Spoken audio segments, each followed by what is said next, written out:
Happy coding. Hey there, Kevin here. Uh, I've considered like getting my girlfriend to sit in one of these and like shock you by being like, "Hey, I'm not Kevin. You know who it is by now. Hi, I'm Kevin." So we are, I think, in video three this week because we are covering quite a few concepts, and some of them are new, like if statements and booleans, but a lot of this is combining all of the stuff that we've learned into like bigger and bigger things.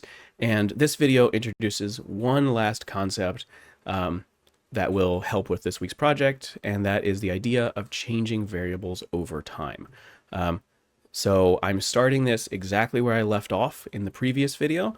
So if you haven't watched that, go watch that and come back.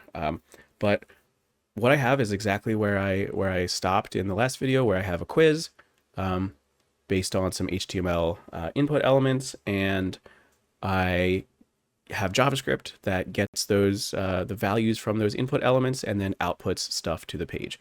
So in this case, I will say like wrong answer here. Um, how many wings does a bee have? In this case, I'll say 4. What is a corbicula? I'll say honey crop, and I'll select legs, ears, and milk. And I hit submit. And what I have so far is I've outputted like a message for each question, and based on the value that I selected, it's either like right or wrong. And I kind of got cute with the messages to show you like different if, else kind of structures. And this, works. But a really common thing you might want to do for a website like this is to basically count the amount of correct answers. And so we're gonna demonstrate that. So there's a few ways to do this, but what I want to introduce you to is the idea of changing a variable over time in your code. So I'm just gonna do that.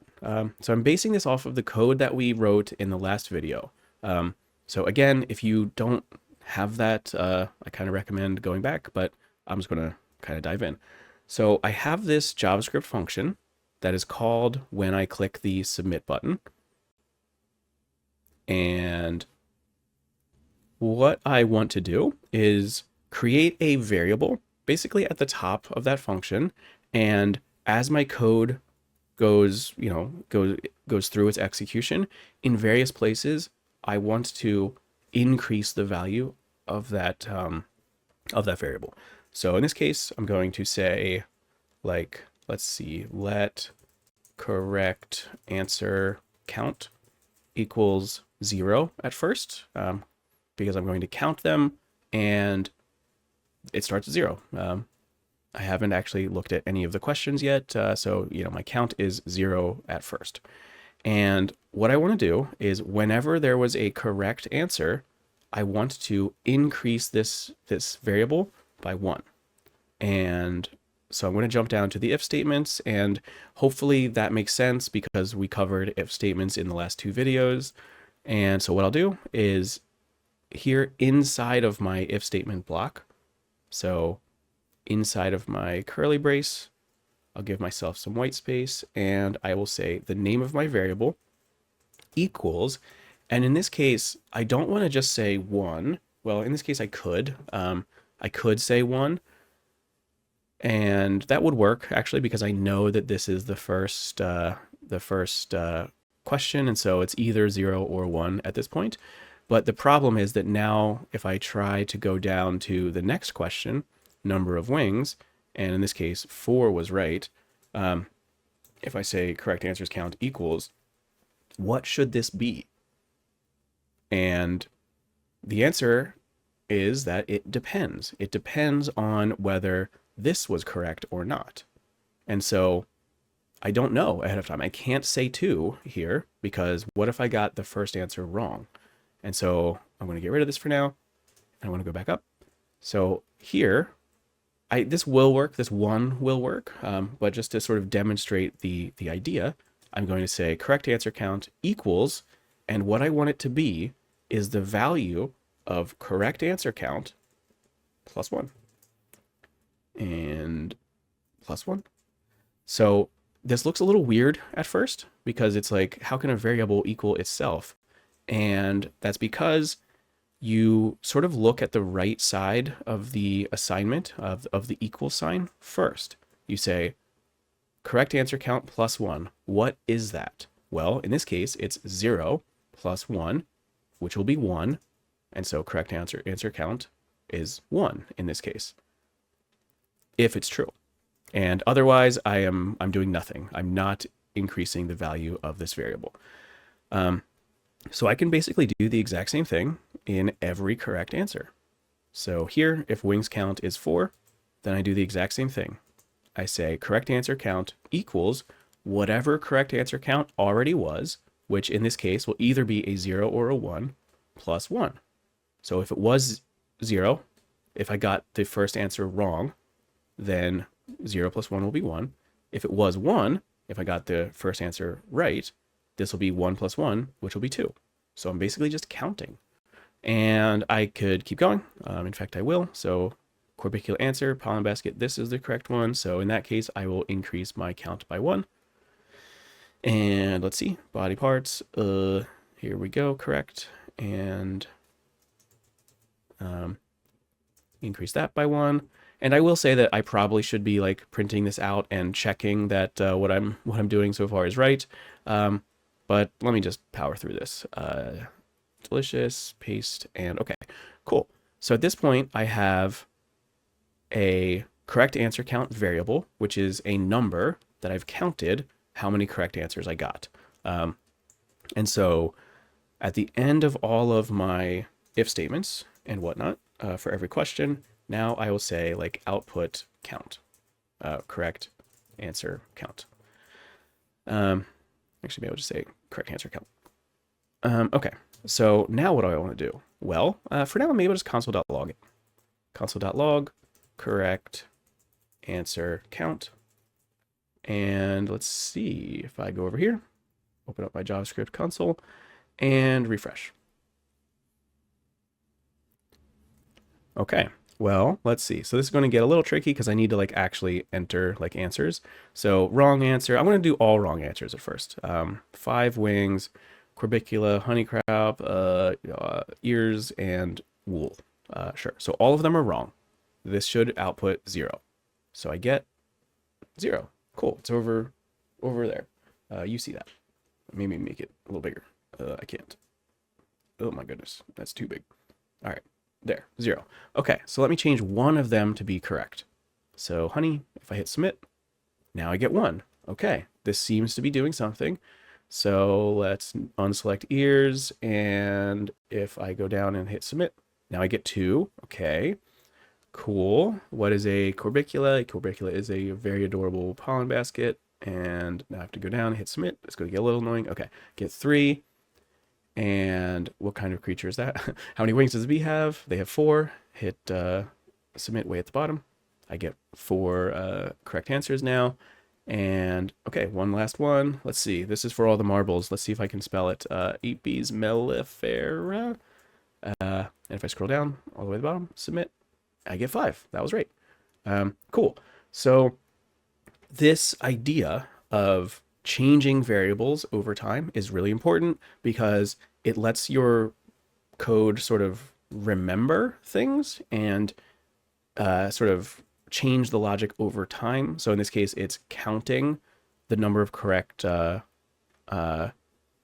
answers, but you can do other things like count how many times a user clicked a button, for example, or count how many different letters are in whatever. There's lots of different options. In this case, we're just counting correct answers. Let me see. So just for the sake of making this complete, I will have an output. So I will say, maybe I'll make this an H1 and I'll say ID equals, I'll just say answer output. That's not a great name, but fine. And I'll have ... at the beginning just to have something. And then what do I want to do? I want to, in here, correct answer count. Instead of logging it to the console, I'll say document.get element by ID, and I think I call that answer dash output. And in this case, I'll just say inner text equals. So I'm like one-lining it. I'm not putting it in its own variable because you've already been watching me for like 2 hours. So trying to keep this short. And I'll say correct answers plus, what is it? Correct answer count. Correct answer count. And so I'm using the append operator to create like some text. And that text is correct answers, a colon, a space, and then however many answers I got right. So let's see if that works. Refresh. And I see ... down here, and this should still be 5. Submit. Correct answers, 5.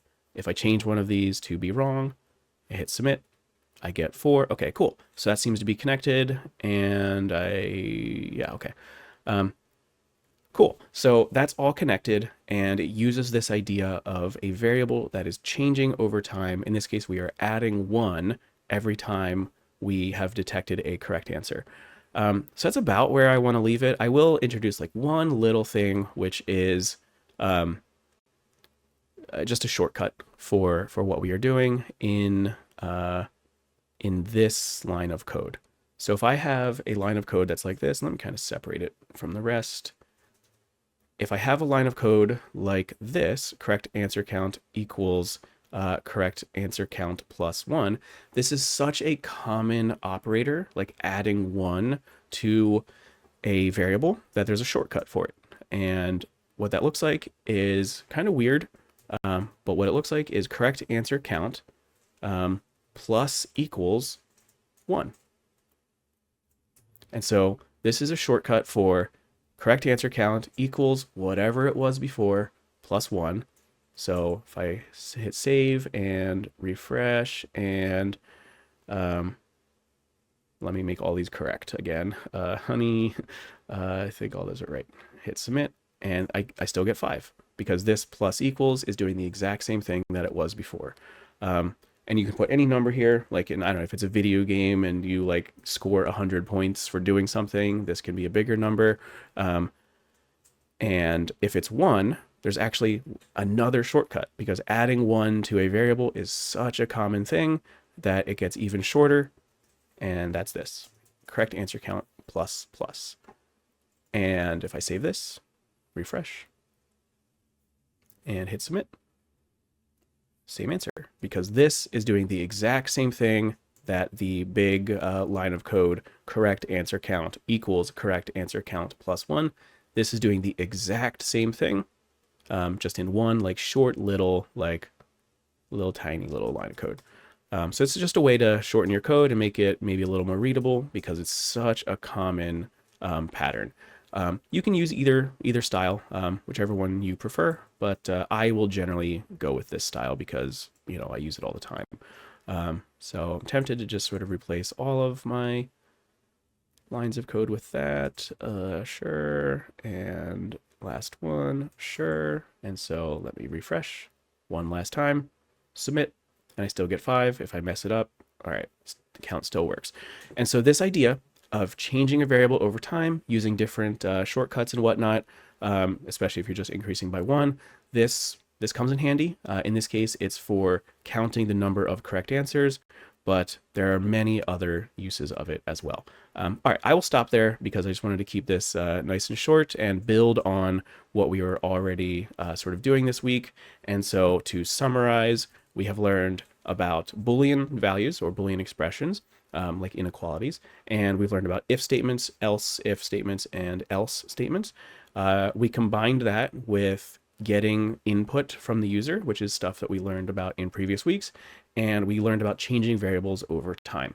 And all of that combines into a like dynamic program or web page that reacts to the user and does stuff.